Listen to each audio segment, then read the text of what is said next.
Hi అండి. నా ప్రాణం నువ్వేలే పార్ట్ 49.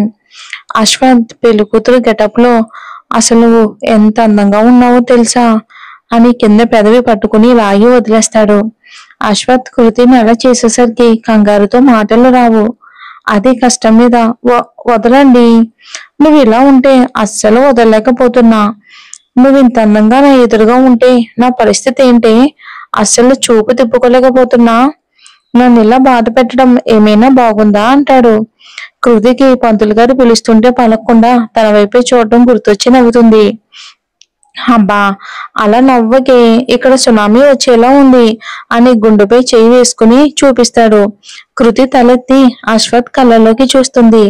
అశ్వత్ కృతి ఫేస్ ని దోసిట్లోకి తీసుకుని నుదుటి మీద ప్రేమగా ముద్దు పెడతాడు. కృతి గట్టిగా కళ్ళు మూసుకుంటుంది. అశ్వత్ రెండు కళ్ళ మీద ముద్దు పెడతాడు. కృతికి సన్నగా వణుకుతూ ఉంటుంటే గొంతు చిన్నగా నవ్వుకుని దూరం జరిగి కృతిని చూస్తూ ఉంటాడు. కృతి అశ్వత్ స్పర్శ దూరమయ్యేసరికి కళ్ళు తెరిచి చూసి నవ్వుతూ తనని చూస్తున్న అశ్వత్ని చూసి సిగ్గుతో తలదించుకుంటుంది. అశ్వత్ కృతి చేయి పట్టుకుని కిస్ చేసి, ఇంకొన్ని నిమిషాల్లో అందరి సమక్షంలో ఈ చెయ్యి శాశ్వతంగా పట్టుకోబోతున్న బంగారం, ఐఎమ్ వెయిటింగ్ ది మూమెంట్ అని కృతి చేయి వదిలి త్వరగా రాని వెళ్తాడు. అశ్వత్ వెళ్ళగానే కృతి నుదురును పెట్టిన చెమట తుడుచుకుంటూ, బాబోయ్, పెళ్లికి ముందు ఇలా ఉన్నాడు, పెళ్ళైతే ఈయన ఎలా కంట్రోల్ చేయాలో ఏమో అనుకుంటుంది. తర్వాత పంతులు గారు పిలవడంతో కృతి కూడా వెళ్తుంది. వైభవ్, ఇప్పుడైనా చెప్పు, ఎవరు వస్తున్నారు? పెళ్లి ఎలా ఆపుతారు? ఇంకా పెళ్లి ముహూర్తానికి ఎక్కువ టైం లేదు కదా అంటుంది మిని. వైభవ్, ఇంతసేపు వెయిట్ చేసావు కదా, ఒక 5 minutes ఆగు అని అదిగో ఫ్లైట్ వచ్చేసింది అంటాడు. మిని వైభవ్ కూడా వస్తున్న వైపే చూస్తూ ఉంటారు. స్టైల్ గా కురులను వెనక్కి అనుకుంటూ వస్తున్న అమ్మాయిని చూసి మిని, అబ్బా ఎంత అందంగా ఉందో, అసలు ఈ అమ్మాయి ఎవరు? ఈ అమ్మాయి ఎలా పెళ్ళవుతుంది అని అనుకుంటూ మోహన వచ్చే వైపే చూస్తూ ఉంటుంది. మోహన వైభవ్ దగ్గరకు వచ్చి, హలో మిస్టర్ వైభవ్ తల్సాని అంటూ షేక్ హ్యాండ్ ఇస్తుంది. వైభవ్, హాయ్ మిస్ మోహన ప్రియ అని ఇంకేదో మాట్లాడేలోపు ఆపు అన్నట్లు చేయి చూపించి, ఇంకో 20 నిమిషాల్లో అక్కడ పెళ్ళైపోతుంది, కమ్ ఫాస్ట్ అని కార్ దగ్గరికి వెళ్ళి నేను డ్రైవ్ చేస్తానని డ్రైవింగ్ సీట్ లో కూర్చుని కార్ స్టార్ట్ చేసి వైభవ్ ని చూసి, సీట్ బెల్ట్ పెట్టుకోండి అని కార్ ని ఫోన్ ఇస్తుంది. వైభవ్, లేదు మోహన, ముహూర్తానికి ఇంకా చాలా టైం ఉంది అంటాడు. మోహన వైభవ్ వైపు సీరియస్ గా చూసి, నా డార్లింగ్ ఏంటో నీకు ఇంకా పూర్తిగా తెలీదు, ముహూర్తం అరగంట ముందు పెట్టించాడు అంటుంది. వైభవ్ మిని ఒకరి మొహాలు ఒకరు చూసుకుని, ఈ విషయం నీకెలా తెలుసు అంటాడు. మోహన, అక్కడ ఉంది అశ్వత్, ఎదుటి వాళ్ళని అంచనా వేయటంలో తనతో ఎవరూ పోటీ పడలేరు, నేను వస్తున్నట్టు ముందుగానే అశ్వత్ కి తెలుసుంటుంది. వైభవ్, ఎలా తెలిసింది? అసలు ఎలా తెలుస్తుంది? తనకు తెలుసని నీకెలా తెలుసు అంటాడు. మోహన సైడ్ మిర్రర్ లో చూసి, ఒకసారి వెనక్కి చూడు అంటుంది. మినీ వైభవ్లు వెనక్కి చూస్తారు. ఆ 2 కార్లు ఎయిర్పోర్ట్ నుండి మనల్ని ఫాలో అవుతూనే ఉన్నాయి, వాళ్ళు అశ్వత్ ఏర్పాటు చేసిన మనుషులే అంటుంది. వైభవ్ మనసులోనే, వామ్మో, ఇది మామూలుది కాదుగా, ఇక్కడ ఉన్న మాకే ఈ విషయాలు ఏమీ తెలియదు అనుకుని మోహన వైపు చూస్తాడు. మోహన, కళ్యాణ్ మండపానికి వెళ్ళటానికి ఇంకెంత టైం పడుతుంది? వైభవ్, 1/2 hour. మోహన ఫాస్ట్ గా కారు మండపం వైపు పరిగెత్తిస్తుంది. సాంప్రదాయబద్ధంగా అశ్వత్తో చేయించాల్సినవన్నీ చేయించాక పంతులు గారు, బాబు, ఈ జీలకర్ర బెల్లం అమ్మాయి తలపై పెట్టండి అంటారు. ఇద్దరు ఒకరి శిరసపై ఒకరు జీలకర్ర బెల్లం పెట్టుకుంటారు. అశ్వత్ కృతి కళ్ళలోకి చూస్తూ కన్ను కొడతాడు. కృతి కంగారుగా చుట్టూ చూసి తలదించుకుంటుంది. కృతి కంగారు చూసి అశ్వత్ నవ్వుకుంటాడు. ముహూర్తంకి టైం అవడంతో పంతులు గారు అశ్వత్ చేతికి మంగళసూత్రం ఇచ్చి కట్టమంటాడు. అశ్వత్ మంగళసూత్రం తీసుకుని కృతి వైపు చూస్తాడు. కృతి సిగ్గుతో తలదించుకుంటుంది. వేద మంత్రాల మధ్య అశ్వత్ కృతి మెడలో 3 ముళ్ళు వేస్తాడు. అశ్వత్ కృతి నుదుటన ముద్దు పెడతాడు. పెళ్లికి వచ్చిన అందరూ ఆ జంటను నవ్వుతూ చూస్తూ ఉంటారు.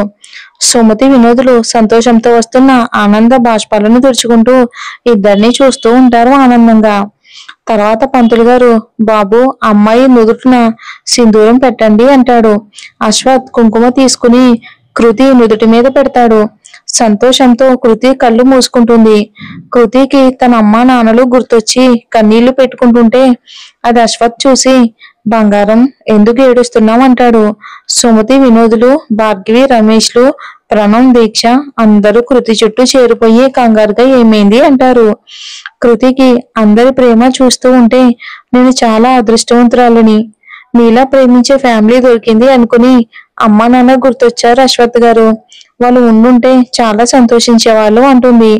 దానికి వినోద్ బాధగా, వాళ్ళు ఎక్కడికి వెళ్ళలేదు తల్లి, మనతోనే ఉన్నారు, ఎప్పుడు నేను చూస్తూనే ఉంటారు, నువ్వు ఇలా బాధపడితే వాళ్ళు కూడా బాధపడతారు అంటాడు. అశ్వత్ కృతికి కళ్ళు తుడిచి, నువ్వెప్పుడు కంటతడి పెట్టుకోకు బంగారు, నేను తట్టుకోలేను అంటాడు. దానికి కృతి చిన్నగా నవ్వి అలాగే అని తలాడిస్తుంది. తర్వాత ఒకరి తలపై ఒకరు తలంబరాలు పోసుకుంటారు. పంతులు గారు ఇద్దరికి కొంగుముడి వేసి అగ్ని చుట్టూ 7 అడుగులు వేయండి అంటారు. ఇద్దరూ కలిసి అగ్ని చుట్టూ 7 అడుగులు వేస్తారు. పెళ్లికి వచ్చిన గెస్ట్లు ఒక్కొక్కరుగా వచ్చి నవ వధూవరులను ఆశీర్వదిస్తూ ఉంటారు. మోహన ఫాస్ట్ గా మండపం ముందు కారు ఆపి ఫాస్ట్ గా లోపలికి వెళ్తుంది. ఎంట్రన్స్ దగ్గర సెక్యూరిటీ వాళ్ళు మోహనాని ఆపుతారు. మోహన కోపంతో ఊగిపోతూ, హౌ డేర్ యూ, నన్ను ఈ మోహన ప్రియని ఆపుతావా అంటూ సెక్యూరిటీ అతన్ని కొట్టి తోసేసి లోపలికి వెళ్తుంది. లోపలికి వెళ్లి నవ్వుతూ ఉన్న అశ్వత్ కృతిని తన మెడలో మెరిసిపోతూ ఉన్న మంగళసూత్రాన్ని చూసి కోపంతో ఊగిపోతూ, మిస్టర్ అశ్వత్ నందా అంటుంది.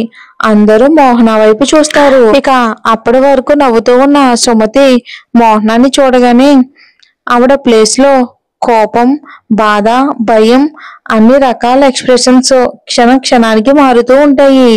సుమతి గారు చిన్నగా వణుకుతూ ఉండడం గమనించి వినోద్ గారు సుమతి చేయి పట్టుకుని చేతిపై తట్టి కళ్ళతోనే ధైర్యం చెప్తారు. ప్రణవ్ మోహనాన్ని చూసి మనసులోనే, ఈ రాక్షసి మళ్ళీ ఎందుకు వచ్చింది, ఇప్పుడు వీడు ఎలా రియాక్ట్ అవుతాడు అని అశ్వత్ వైపు చూస్తాడు. అప్పటికే కోపంతో అశ్వత్ కళ్ళు నిప్పుల కొలిమిలా ఉంటాయి. కోపంతో పిడికిలు బిగించి తన కోపాన్ని కంట్రోల్ చేసుకుంటూ ఉంటాడు. మోహన, ఏంటి అశ్వత్ అలా చూస్తున్నావు, నన్నే మర్చిపోయావా అని చిన్నగా నవ్వి, అలా ఎలా మర్చిపోతావులే, నెవర్, నువ్వు నన్ను మర్చిపోవు, ఎందుకంటే మన పరిచయం అలాంటిది, మన మధ్య ఉన్న మెమరీస్ ని నువ్వంత తొందరగా మర్చిపోలేవు కదా అని అంటుంది. అశ్వత్ కోపంగా, ప్రణవ్ తను 10 నిమిషాల్లో నా కళ్ళ ముందు నుంచి వెళ్ళిపోవాలి, నువ్వేం చేస్తావో నాకు తెలీదు అంటాడు. ఆ కళ్ళల్లో కోపం, ఫేస్ లో సీరియస్, వాయిస్ లో గంభీరం.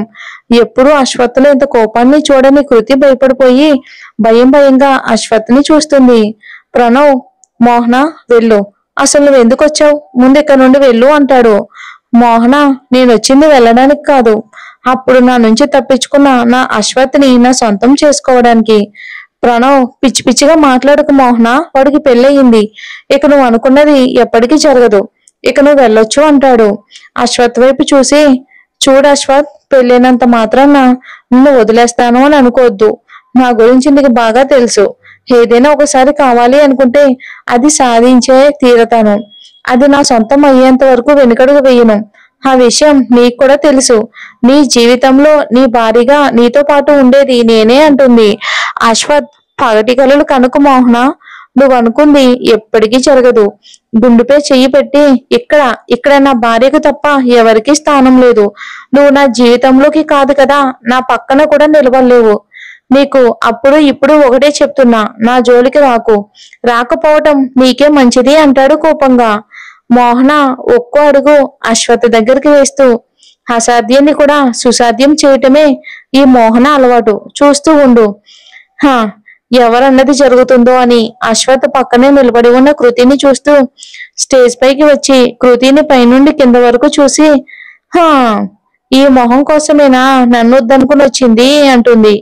అశ్వత్ గట్టిగా, షటప్ మోహన, ఇంకొక మాట నా భార్య గురించి తక్కువ చేసి మాట్లాడితే నేనేం చేస్తానో నాకే తెలీదు అంటాడు.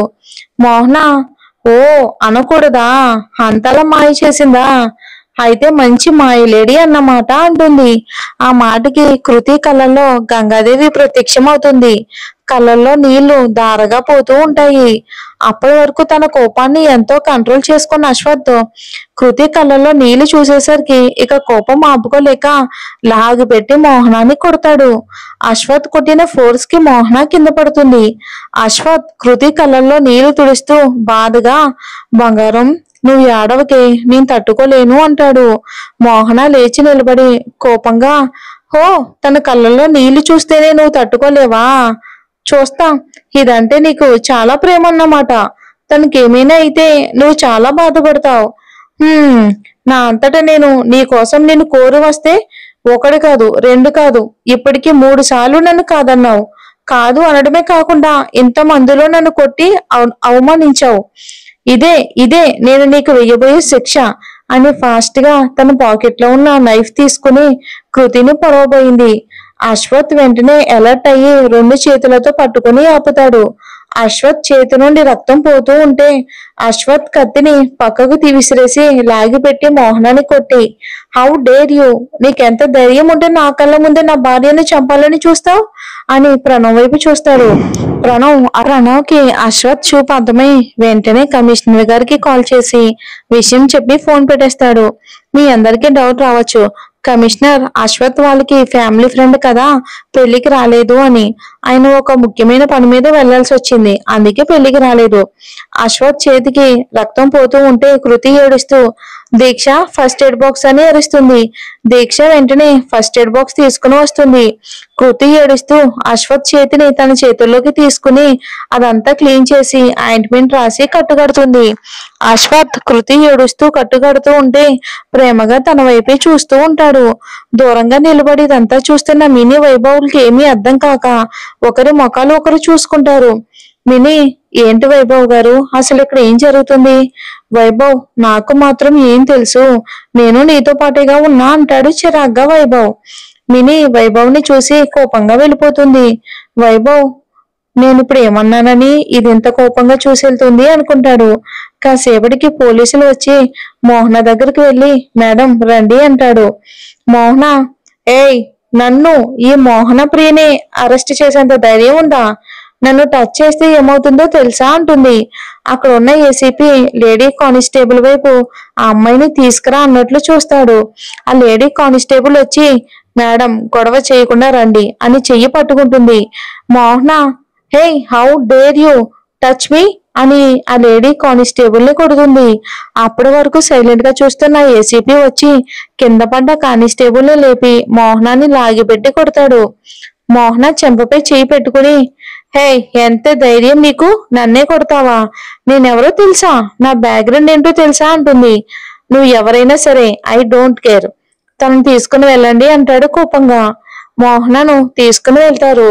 అశ్వత్, థ్యాంక్ యూ ఏసీపీ గారు అంటాడు. ఏసీపీ అశ్వత్ కడుపులో చిన్నగా పంచిచ్చి, ఏసీపీ ఏంట్రా ఈడియట్ అంటాడు. దానికి అశ్వత్ నవ్వుతూ, ఏంట్రా శ్రావణ్, ఇన్ని రోజులు ఏమైపోయావు, అసలు ఎక్కడ ఉన్నావు అంటాడు. శ్రావణ్, అవన్నీ తర్వాత, అసలు అమ్మాయిలను చూస్తేనే చిరాకు పడేవాడివి, నువ్వు పెళ్లి చేసుకున్నావంటే నిజంగానే చాలా షాకింగ్ గా ఉందరా అంటాడు. ప్రణవ్, అది కూడా లవ్ మ్యారేజ్ అని అంటాడు మళ్ళీ. శ్రావణ్, ఏంటి లవ్ మ్యారేజా? నిజమా? నిన్ను లవ్ లో పడేసిందంటే నిజంగా మా చెల్లెలు చాలా గ్రేట్ రా అంటాడు. దానికి అశ్వత్ నవ్వుతూ కృతి వైపు చూసి, రారా తనను పరిచయం చేస్తానని. కృతి, తను నా శ్రావణ్, నా బెస్ట్ ఫ్రెండ్ అని అంటాడు. కృతి, నమస్తే, బాగున్నారా అంటుంది. శ్రావణ్, చూసావారా నా చెల్లి బాగున్నావా అని నన్ను అడిగింది, వచ్చి ఎంతసేపు అయింది, ఎలా ఉన్నానని అడిగారా మీరిద్దరు అంటాడు. ప్రణవ్ అశ్వత్లను చూసి సుమతి వినోదులు రావడంతో శ్రావణ్ వాళ్ళ కాళ్ళకు నమస్కరించి బాగున్నారా ఆంటీ అంటాడు. సుమతి, ప్రస్తుతానికి బాగానే ఉన్నాం శ్రావణ్, తర్వాత ఏమవుతుందో తెలియదు అంటుంది. శ్రావణ్, అదేంటాంటీ? వినోద్, ఆ మోహన మళ్ళీ మన జీవితాల్లోకి వచ్చింది, అందుకే అలా అంటుంది ఆంటీ అంటారు. శ్రావణ్, ఆ మోహన గురించి మీరేం టెన్షన్ పడకండి ఆంటీ, నేను చూసుకుంటాగా అని అశ్వత్ని చూసి కొన్నాళ్ళ మోహన గురించి ఆలోచించకుండా మీరు హ్యాపీగా ఎంజాయ్ చేయండి అని కాసేపటికి శ్రావణ్ వెళ్తాడు. తర్వాత కృతి, అశ్వత్ అందరూ ఇంటికి వెళ్తారు. కృతితో గృహప్రవేశం చేయించి దేవుడి గదిలో దీపం పెట్టించి, సుమతి నువ్వు దీక్ష రూమ్ లో రెస్ట్ తీసుకో అంటుంది కృతిని. అశ్వత్, అదేంటమ్మా, తను నా గదిలో ఉండాలి కదా అంటాడు చిరాగ్గా మొహం పెట్టుకుని. దానికి సుమతి నవ్వి, దానికి ఇంకా టైం ఉంది, నువ్వు వెళ్ళి నీ రూమ్ లో రెస్ట్ తీసుకో అంటుంది. అశ్వత్ కృతి వైపు కొరకొర చూస్తూ తన రూమ్ లోకి వెళ్తాడు. కృతి తనలో తానే నవ్వుకుంటుంది. సుమతి, నువ్వు వెళ్ళి రెస్ట్ తీసుకో కృతి, రేపు ఉదయాన్నే పూజ ఉంది, త్వరగా లేవాలి అంటుంది. ఇక కృతి, దీక్ష నేను వెళ్ళి ఫ్రెష్ అయ్యి వస్తాను అని వెళ్ళి బయటికి వచ్చి బెడ్ పై కూర్చుని ఉన్న అశ్వత్ని చూసి కంగారుగా, మీరేంటి ఇక్కడికి వచ్చారు, వెళ్ళండి అంటుంది. అశ్వత్ కృతిని తన మీదకి లాక్కుని, వెళ్ళడానికి కాదే వచ్చింది బంగారం అంటాడు నుదుటి మీద ముద్దు పెట్టి. ఉదయం నుంచి అసలు నీ దగ్గరకు రావటానికి కూడా వీలు కాలేదు. అసలు పెళ్లి కూతురు గెటప్ లో ఎంత అందంగా ఉన్నావో తెలుసా, ఎప్పుడెప్పుడు నిన్ను ఇలా హత్తుకుంటానా అనుకున్నాను అని కృతిని గట్టిగా హత్తుకుని బుగ్గపై ముద్దు పెడతాడు. కృతి అశ్వత్ని తోసేసి, ముందు మీరు ఇక్కడ నుండి వెళ్ళండి అంటుంది. అశ్వత్ కృతిని కోపంగా చూసి, నేను ఎంతో ఫీలింగ్ తో చెప్తూ ఉంటే తోసేసిందే కాకుండా వెళ్ళిపోమంటావా, మొగుడంటే కొంచెం కూడా ప్రేమ లేదే నీకు అంటాడు. కృతి అశ్వత్ని కోపంగా చూసి, నాకు లేకపోతే ఏం, అందరికీ ఉందిగా నీ మీద అంటుంది. అశ్వత్, అందరికీ ఉండడం ఏంటే తింగరి అంటాడు. ఆ మోహనకుందిగా, అందుకేగా అమెరికా నుండి మీకోసం వచ్చింది. అశ్వత్, అది నన్ను ప్రేమించిందేమో కానీ నేనెప్పుడూ దానిని ప్రేమించలేదు అంటాడు. అక్కడ మీరు దాని వెనుక తిరిగి ఏ వేషాలు వేయకుండా ఉంటే అది మిమ్మల్ని వెతుక్కుంటే ఇంత దూరం మీకోసం వస్తుందా అంటుంది.